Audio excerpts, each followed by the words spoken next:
អង្គរវត្តសាងសង់នៅដើមសតវត្សទី12ដោយព្រះបាទសូរ្យវរ្ម័នទី2គ្រងរាជក្នុងកំឡុងឆ្នាំ1113ដល់ឆ្នាំ1150នៃគ្រិស្តសករាជប្រាសាទអង្គរវត្តត្រូវបានសាងសង់ឡើងក្នុងទម្រង់រូបព្រះសុមេរុយោងតាមសាសនាហិណ្ឌូក្នុងព្រះសុមេរុនៅក្នុងមហាសមុទ្រគឺជាចំណុចកណ្ដាលនៃចក្រវាឡជាកន្លែងដែលពពួកទេវតារស់នៅហើយនៅជ្រុងទាំង4ជុំវិញភ្នំមានភ្នំតូចៗ4គេជឿថាព្រះអាទិត្យនិងព្រះច័ន្ទវិលជុំវិញភ្នំព្រះសុមេរុនេះឯងដោយយោងតាមអ្នកស្រាវជ្រាវតារាវិទូប្រាសាទអង្គរវត្តមានទីតាំងបូក7រយៈទទឹង13ដឺក្រេ24នាទីនិង45វិនាទីនិងរយៈបណ្ដោយ103ដឺក្រេ52នាទីគម្លាត72ដឺក្រេចេញពីប្រាសាទពីរ៉ាមីតនៅកម្ពស់ប្រាសាទ65ម៉ែត្រតាមកន្លងកាយក្រពើក្នុងវិស័យតារាវិទ្យាគោលនៃអគឺជាចលនារង្វិលជុំវិញអនៃរូបតំណាងតារាសាស្ត្រជុំវិញរង្វង់បង្គោលផែនដីនៃអនេះមានលំនឹងកម្មប្រហែល 23.5 ដឺក្រេព្រោះតែលំនឹងគោលនៃអធ្វើឲ្យសមកាលកើតឡើង2ដងក្នុងមួយឆ្នាំគឺ20មីនានិង22កញ្ញាហើយចំណុចកណ្ដាលនៃពន្លឺព្រះអាទិត្យស្មើនឹង90ដឺក្រេប្រៀបទៅនឹងអផែនដីតាមរង្វង់ដ៏អស្ចារ្យរលកស៊ីនិចនៃមុំ30ដឺក្រេខាងជើងនិងខាងត្បូងធៀបទៅនឹងខ្សែអេក្វាទ័ររួមជាមួយຂະຫນາតមាស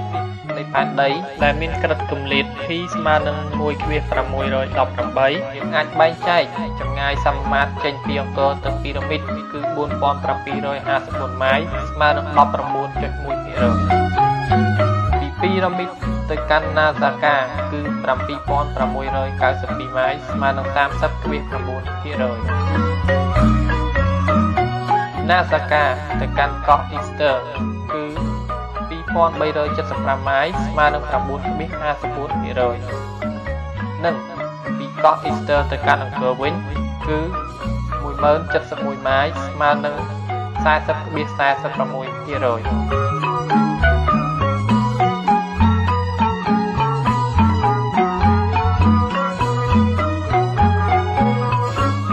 វត្តមានទីតាំងតាមគន្លងព្រះអាទិត្យ13ដឺក្រេ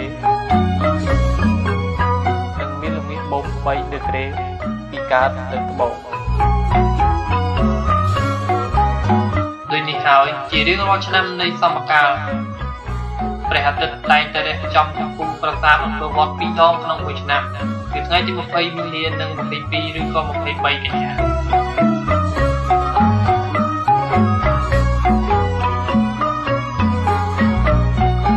តាមកំណត់ហេតុពីទឹកដីនិងប្រពៃណីប្រទេសកម្ពុជារបស់មនុស្សជិះទឹកខ្វន់ដែលធ្វើដំណើរតាមសន្ទើកាត់សមុទ្រពីប្រទេសចិនរួចធ្វើដំណើរតាមទូកកាត់បឹងទន្លេសាបឆ្ពោះទៅក្រុងអង្គរបានរៀបរាប់ពីទីក្រុងដ៏ស្រស់ស្អាតជាពិសេសប្រាសាទកសាងពីពី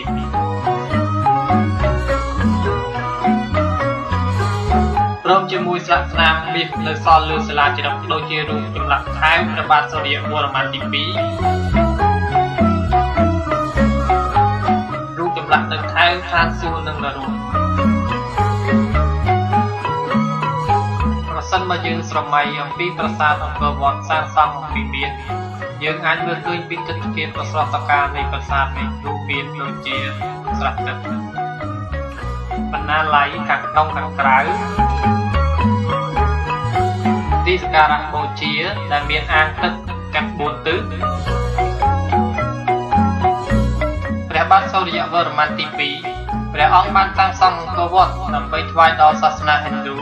ដោយតម្កល់បដិមាករព្រះវិស្ណុនៅចំកណ្ដាលប្រាសាទដើម្បីគោរពបូជាសាសនា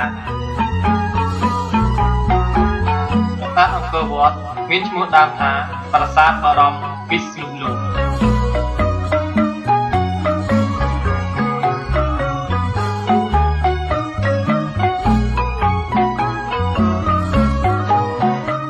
បច្ចុប្បន្នប្រាសាទអង្គរវត្តមានភ្ញៀវជាតិនិងអន្តរជាតិជាច្រើនចូលទស្សនា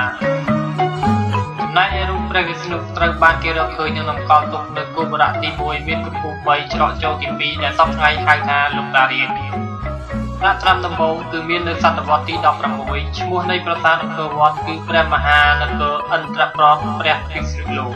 ហើយក្រោយមកទៀតនៅសតវត្សទី17ហៅថាឥន្ទ្រវត្តមភានគរស្រីសុន្ធវរវិស្ណុលោក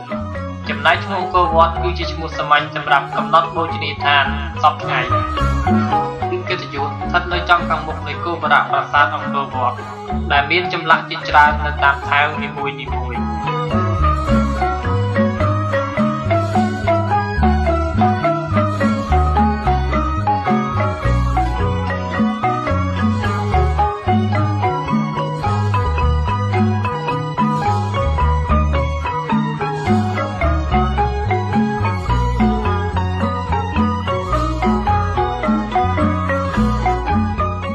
ព្រះអង្គមួយពាន់មានរូបបដិមាជាច្រើននៅសម័យដែលប្រាសាទនេះទទួលឥទ្ធិពលពុទ្ធសាសនា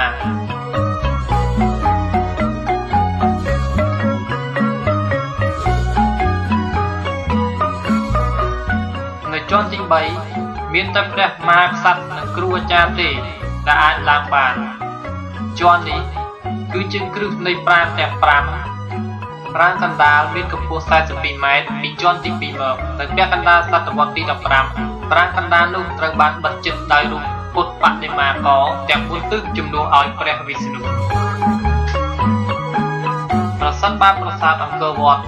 ត្រូវបានរៀបចំជួសជុលកសាងឡើងវិញយើងប្រកាសជាអាចឃើញទិដ្ឋភាពដ៏ស្រស់ស្អាតនៃប្រាសាទនោះ